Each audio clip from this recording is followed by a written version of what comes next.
Welcome back to Financial Foundations, brought to you by Base Wealth Management, where we are the foundation to your financial plan. I'm your host, Dustin Taylor. I'm your co-host, Alex Wolfe, certified financial planner. And we are here again with Jeremy Riggs. Welcome back again, Jeremy. Thank you so much for having me. Today, we're diving into a topic that is crucial for many couples planning for retirement, and that is spousal Social Security benefits. Jeremy, can you kick us off with explaining what are spousal Social Security benefits? Absolutely. So a spousal Social Security benefit is basically what a spouse would be entitled to when their partner starts drawing Social Security, regardless of their own work history and how many credits they may have. So I know that eligibility is not automatic. What are some of the criteria for Social Security benefits? I'll start with the general Social Security benefit. It is going to look over the last 35 years.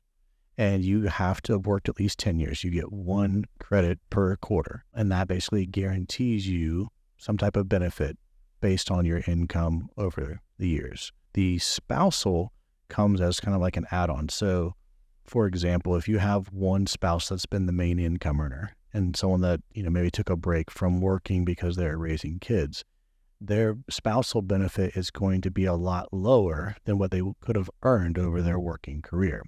So what the spousal benefit adds in is they have their benefit, and then the spousal layers on top of that. Generally, that brings them up to about half of what the other working spouse's benefit is. Alex, how does divorce affect the spousal benefit? Yeah, so that's a topic that comes up from time to time, especially when you have someone who you're planning their Social Security benefit with, and you have to get into some sensitive topics about this from time to time. Is, okay, this is your earnings and your benefit, but I know that you were previously married, and you have to talk to them about, like, how long were you married? Did you get remarried? And there's certain criteria for them to be able to claim their ex-spouse's benefit, like being married for 10 years and what that benefit is, and do they know what their ex-spouse was entitled to. So there is a way that they may be able to claim an ex's benefit. If your ex-spouse claims your benefit, does that affect your benefit at all? No, if you have an ex that is going to claim their spousal, meaning yours, it does not change your benefit. Is it true that you may not even know that your ex-spouse has claimed your benefit? Yes, you would never know unless they asked you for your benefit information. So Jeremy, now let's talk about the big question. How much can you receive in spousal Social Security benefits? Great question. So with that, generally, it's going to be around 50% of your working spouse's benefit. So I'll give you an example. Say you go to a Social Security admin website, you get your benefit, it's telling you $3,600. The maximum that your spouse is going to receive is going to be $1,800.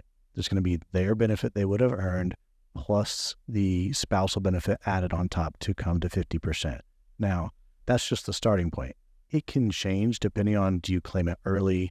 Do you claim it late? When are you, as the primary spouse, going to claim it? That's one thing that also comes into play, is that the spousal benefit cannot kick in until the primary Social Security recipient has basically turned that income stream on. Right, so the spouse can't claim the spousal benefit without the primary have already started. Exactly. Basically, it's kind of like a prerequisite. Okay, the primary income earner has turned their Social Security on. Now that is a benefit available to you. Is that when you should take it? What if the primary spouse claims theirs at 62? Do you want to claim yours then as well? Or do we want to kind of build that into an income plan where you claim it when you get the most benefit for you? Right. And there used to be some strategies, but some of these loopholes have since been closed, where you could claim the spousal benefit and delay your own and let that grow, but they've done away with that. Is that correct? Yeah, there's a lot of loopholes that used to be there. Those are kind of closing. You'd have people who are like, well, I'm going to claim this and then I'm going to stop and defer. Really, it comes down to what is going to be your benefit on your own work history versus what is going to be your benefit on your spouse's work history. And then we just run the numbers to see, okay, what's going to be to the best benefit of you. And I found with working and planning for couples' retirement Social Security benefit is, even if one of them wasn't like a homemaker, maybe there was just a big difference in wages earned throughout their lifetime. So those credits are quite different.